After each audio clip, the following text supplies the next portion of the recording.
I've been very fortunate throughout my life to be able to go to some of the biggest sporting events on the planet live and to see the world's best athletes in action, whether it be centre court at Wimbledon, whether it be the Tour de France, whether it be World Cup rugby, or whether it be the Olympic Games. And each of those amazing sporting events has their own spectacular appeal. So I guess there's no doubt at all that rugby players want to go and taste the Olympic Games because it is something unique and extraordinary. And in this video I'm going to talk about Michael Hooper and Antoine Dupont's decision to go to the Olympic Games as a rugby sevens player in 2024.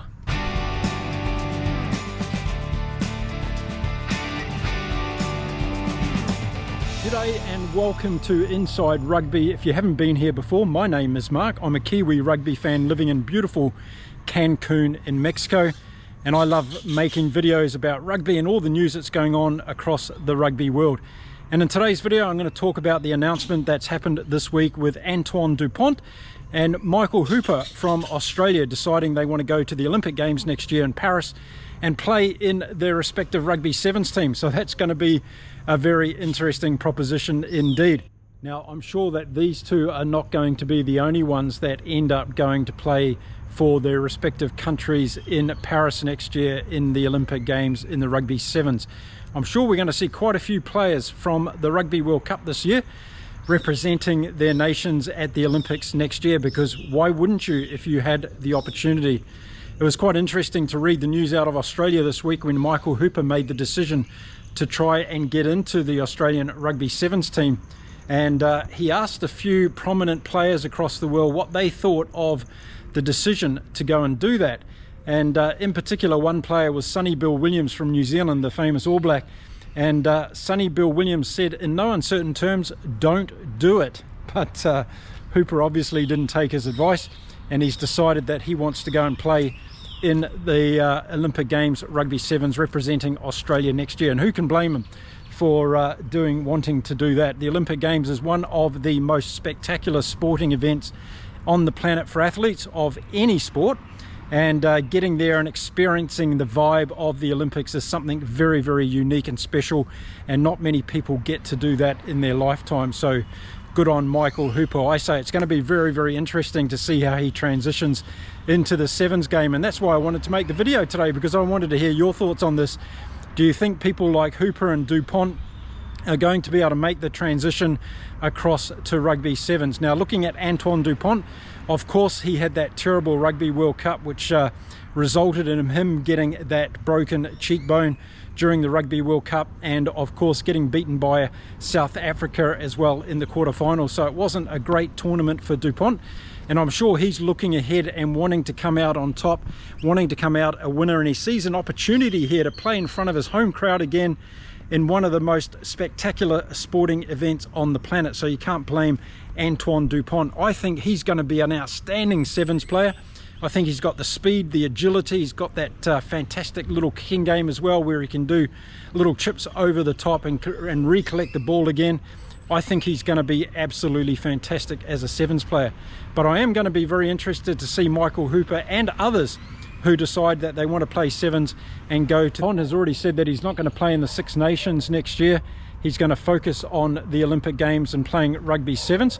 So that's a little bit of a shame for us Six Nations fans. We're not going to see Dupont running around for France next year, but we'll be able to watch him in the Olympic Games. And when it comes to putting on major sporting events, and if you've ever had an opportunity to go to France and actually participate in one of these great sporting events as a spectator, you'll know exactly what I mean. Maybe you went to the World Cup in France this year.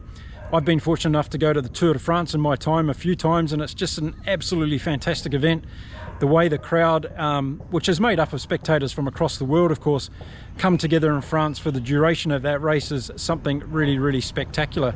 And of course France is on a roll at the moment because they're getting some major sporting events. It doesn't get much bigger than the Rugby World Cup and then the Olympic Games in 2 consecutive years. So they're really on a roll, and I can't blame any of these players that want to get along and have an opportunity to play in the Olympic Games. And I think this is going to be something that becomes more and more natural as we go forward in the evolution of rugby, particularly when the calendars of these rugby players allow it. I'd be interested to talk to some of the coaches about what they think of these players' chances when it comes to playing in sevens, because it is such an athletic game. It's such an endurance sport as well. You need to have a high tempo and you need to have heaps and heaps of stamina. So it's going to be really, really interesting to watch. So yeah, interested to hear your thoughts around this one about Michael Hooper and Antoine Dupont, and anybody else that decides to go to Paris next year to play in the Olympics. And I guess having the opportunity to walk out into that stadium during the opening ceremony as well as the closing ceremony before you participate in your event, I think is something special for any athlete. And it's something, and I've spoken to Olympians who have gone off and experienced this, and they talk about the real pinnacle of their career is that opportunity to go out and represent your country at an Olympic game. So this is something that rugby players don't get a normal taste of. It's something completely different, particularly for players who generally play 15s. It's a unique experience for them to go and do this, and I certainly don't blame them at all in wanting to give this. Now, if you're watching this video today from across the rugby world, I'd be really interested to know if there's any rugby players from your nation that have already put up their hand who played in the Rugby World Cup this year, who want to go and represent your country in sevens at the Olympic Games. And if you haven't heard of any yet, who do you think would be some of the best players that could go and play sevens for your country next year in the Olympics? So if I look at South Africa, I'm thinking of people like Grant Williams. I think he would be an absolutely fantastic sevens player, that's for sure. Kanan Moody would be another one that I throw in there. South Africa could have an absolutely fantastic team in sevens, that's for sure. And then we've got the Fijians, of course, and we know they're going to be fantastic because they always are when it comes to sevens. And probably some of the 15s players who play for Fiji today would probably struggle to get into that Fijian sevens team. I suspect my home country of New Zealand is going to have a strong sevens team at the Olympics next year as well. Be interesting to see if any of the current squad of 15s tries to get into that team. I don't think so. I think they're going to be pretty strong as a sevens unit. And then we look at some other countries as well. I'm not too sure whether France are going to see any other deflectors from the 15s game come over with Antoine Dupont, but people like Damien Pinot would be fantastic at sevens, I would imagine. I'm not sure someone like Jonathan Dante would be able to go the whole 14 minutes in a sevens game. I think he'd probably run out of stamina. So it takes quite a unique player, doesn't it, to play sevens, and I think that's something that's going to have to be taken into consideration. It's going to be a very serious competition, that's for sure. And if you do get the opportunity to put a gold medal around your neck at the Olympic Games, boy, it'd be worth the trouble as well. It was interesting to hear Michael Hooper talking about the decision he had to make. He did get some offers to go and play club rugby around the world. He said none of those offers actually excited him, so that's why he decided to go down this path of going to the Olympic Games. And I think that's another thing that comes into this discussion as well, as the age of these players. Hooper is 32 years old, whereas obviously Antoine Dupont is a lot younger, and he's got a lot of Six Nations ahead of him. He's got more World Cups ahead of him. But Hooper's coming to that stage of his career where he may not get another opportunity to go off to the Olympic Games, and it's going to be interesting to see what he does after the Olympics. And it's obviously going to give him a little bit of time too to see what's happening with Australian rugby, and whether or not the Australian Rugby Union is able to get their act together, get a new coach in there who's going to make a difference, but also change the structures within Australian rugby. So I'm sure a lot of this played into the decision making of Michael Hooper wanting to go off to play sevens at the Olympics for Australia. So there we go, just a short one today. I wanted to throw this one out there, talk about these players going off to the Olympics, see what your views are on that, see if you know of any other players from your nations that are interested going off to the Olympic Games.